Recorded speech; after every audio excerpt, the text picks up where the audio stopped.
Ismim Suhrob va 24 yoshdaman. Ammo bu voqea kechagidek yodimda. Bizga qarab turish uchun esa Jasminani yollashgan edi. Men 7 da, ukam esa 4 yoshda edi. Ota-onamiz bir bayramga chaqirilgan edi. U 19 yosh va bolalarga juda yaxshi qarar edi. Ukam uni yaxshi ko'rardi, chunki u ko'proq telefon o'ynashni o'rniga biz bilan o'yinlar o'ynardi. Bu safar u soat 9 da chiroyli sviteri bilan keldi. U sochini yoyib, bizga bo'yaladigan daftarcha olib kelgan edi va 11 gacha televizor ko'rib daftarchani bo'yashni taklif qildi. Ota-onamiz kechroq kelishini va bu yangi yil esda qolarli bo'lishini aytdi. Ukam unga o'yinchog'ini maqtana boshladi. 11:50 gacha hammasi odatiy edi. Ko'chadagi koridorda bir ayol baqirganini eshitib qoldik. Ingan shisha ovozlari ham kelib turardi. Sekin o'rnidan turdi hamda tekshirib kelgunicha jim o'tirishimizni aytdi. Uning yuzi vahimali ko'rindi va men undan nima bo'ldi deb so'raganimda javob bermadi. Shunchaki telefonini oldi va 911 ga telefon qildi. U pichirlab bizni joylashuvimizni ayta boshladi.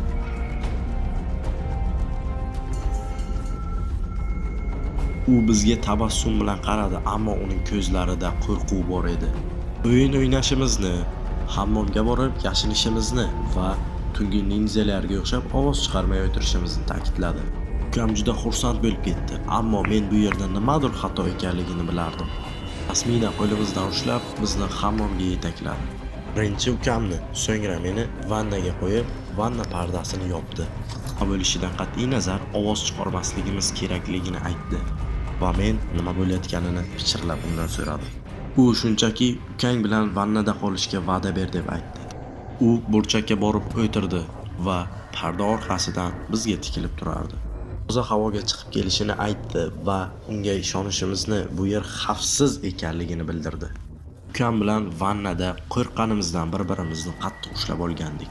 Bizni nafas olishimiz va isitish tizimining ovozidan boshqa hech nimaning ovozi kelmayotgandi va shunda birdan ko'chadan oyoq ovozlari kela boshladi.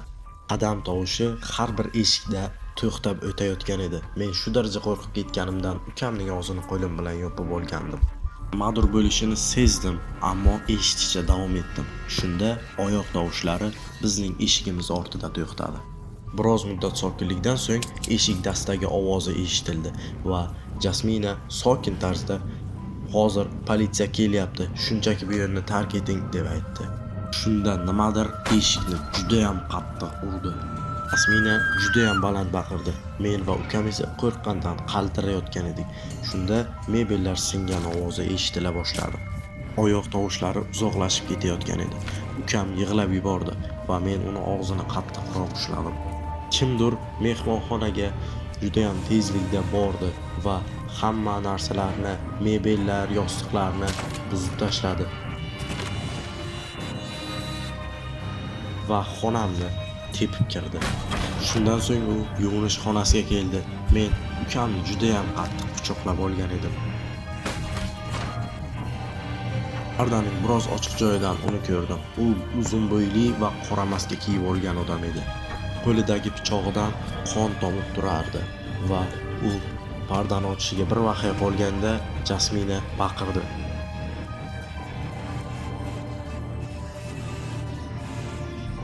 Erkak Jasminani quvib keta boshladi va Jasminaning oyoq izlari zinadan ko'tarilayotganligi eshitilib turardi. Shundan so'ng atrofni 7 tacha politsiya o'rab oldi.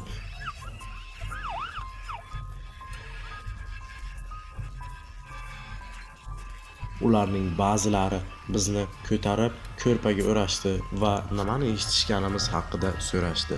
Men shu daraja qo'rqqanimdan ularning savollariga javob ham bera olmadim. Ammo bir narsani so'rardim. Jasmina qayerda? Ular javob berishmasdi. 20 daqiqadan so'ng ota-onamiz yetib kelishdi va bizani juda ham qattiq quchoqlab yig'lashayotgan edi. Ular qayta-qayta bizni xavfsiz ekanligimizni aytishardi, ammo men nimagadir ishonmasdim va ko'chada o'ralgan bir narsani ko'rdim. Oq ko'rpada qon ko'rdim va tanish sochni ko'rdim. O'sha tunda u bizni qutqaraman deb o'lishiga bir vaqt qolgan ekan. qovurg'asi singan va bosh suyagidan katta jarohat olgan ekan. Jasmina qariyb 6 oy kasalxonada o'tkazdi va u erkak qo'lga olingan edi. Uning ismi Furqat edi.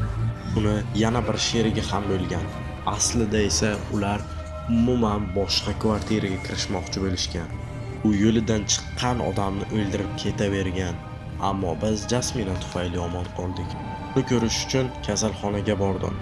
U uyg'ongan edi va yuzlarida shishlar paydo bo'lgandi. U meni ko'rdi va jilmayishga harakat qildi. U mendan yaxshimisan deb so'radi. Men bosh siljitdim va 7 yosh bo'lsam ham u tufayli tirik qolganimni bilardim.